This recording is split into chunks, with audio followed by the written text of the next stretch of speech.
ಮಂಗಳೂರು ಉತ್ತರ ವಿಧಾನಸಭಾ ಕ್ಷೇತ್ರ ವ್ಯಾಪ್ತಿಯ ಗುರುಪುರ ಬ್ಲಾಕ್ ಕಾಂಗ್ರೆಸ್ ಸಮಿತಿ ವತಿಯಿಂದ ಕೈಕಂಬ ಮೇಘಾ ಪ್ಲಾಜಾ ಹಾಲ್ನಲ್ಲಿ ಕಾಂಗ್ರೆಸ್ ಕಾರ್ಯಕರ್ತರ ಹಾಗೂ ಪಂಚಾಯತ್ ಚುನಾವಣೆಯ ಪೂರ್ವಭಾವಿ ಸಭೆಯನ್ನು ಕೆಪಿಸಿಸಿ ಕಾರ್ಯಾಧ್ಯಕ್ಷರಾದ ಸಲೀಂ ಅಹಮದ್ ಅವರು ಉದ್ಘಾಟಿಸಿ ಮಾತನಾಡಿದರು.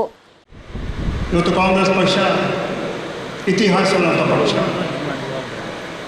ತ್ಯಾಗ ಬಲಿದಾನ ಮಾಡಿದಂಥ ಪಕ್ಷ, ನಿನ್ನೆ ಮೊನ್ನೆ ಹುಟ್ಟಿದಂಥ ಪಕ್ಷ ಅಲ್ಲ. 135 ವರ್ಷಗಳ ಇತಿಹಾಸ ಇರುವಂಥ ಕಾಂಗ್ರೆಸ್ ಪಕ್ಷ, ಈ ದೇಶಕ್ಕೆ ಸ್ವಾತಂತ್ರ್ಯ ನೀಡಿದ ಕಾಂಗ್ರೆಸ್ ಪಕ್ಷ, ಮಹಾತ್ಮ ಗಾಂಧಿ, ಮೌಲಾನಾ ಅಬುಲ್ ಕಲಾಂ ಅವರಿಂದ ಹಲವಾರು ಮುಖಂಡರು ಹೋರಾಟ ಮಾಡಿ ಮುಂದಿನ ಜನಾಂಗ ಮುಂದಿನ ಪ್ರದೇಶ ಸ್ವಾತಂತ್ರ್ಯವಾಗಿ ಬಾಳಿ ಬದುಕಲಿನ ಹೋರಾಟ ಮಾಡಿ ಈ ದೇಶಕ್ಕೆ ಕಾಂಗ್ರೆಸ್ ಪಕ್ಷ ಸ್ವಾತಂತ್ರ್ಯ ಕೊಟ್ಟಿಲ್ಲ.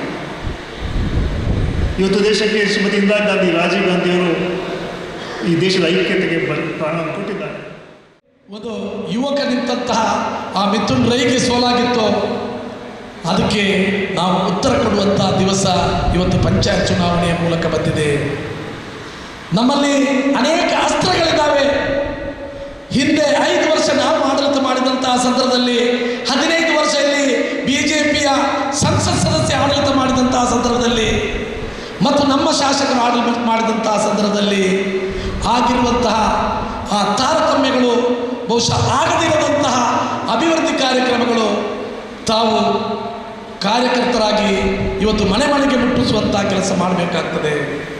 ನಮ್ಮಲ್ಲಿ ಅನೇಕ ಅಸ್ತ್ರಗಳಲ್ಲಿ ಒಂದು ಯಾವ ರೀತಿಯಲ್ಲಿ 7 kg ಅಕ್ಕಿಯನ್ನು ಕೊಡುವಂತಹ ಕಾರ್ಯಕ್ರಮ ಇತ್ತು, ಅದನ್ನು ಅವರು ಕಡಿದುಗೊಳಿಸಿ 5 kg ಮಾಡಿದ್ದಾರೆ.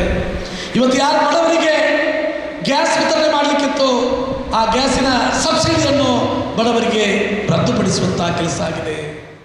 ಈ ಸಂದರ್ಭ ವೇದಿಕೆಯಲ್ಲಿ ಮಾಜಿ ಸಚಿವರಾದ ರಮಾನಾಥ್ ರೈ, ವಿನಯ್ ಕುಮಾರ್ ಸೊರಕೆ, ಯುಟಿ ಖಾದರ್, ಮಾಜಿ ಶಾಸಕರಾದ ಮೊಯ್ತೀನ್ ಪಾವಾ, ಜಿಲ್ಲಾ ಯುವ ಕಾಂಗ್ರೆಸ್ ಅಧ್ಯಕ್ಷ ಮಿಥುನ್ ರೈ, ಮಾಜಿ ವಿಧಾನ ಪರಿಷತ್ ಸದಸ್ಯ ಐವಾನ್ ಡಿಸೋಸಾ, ಬ್ಲಾಕ್ ಅಧ್ಯಕ್ಷರುಗಳಾದ ಸುರೇಂದ್ರ ಕಂಬಳಿ, ಸದಾಶಿವ ಶೆಟ್ಟಿ, ಸಂತೋಷ್ ಕುಮಾರ್ ಶೆಟ್ಟಿ ಮೊದಲಾದವರು ಉಪಸ್ಥಿತರಿದ್ದರು.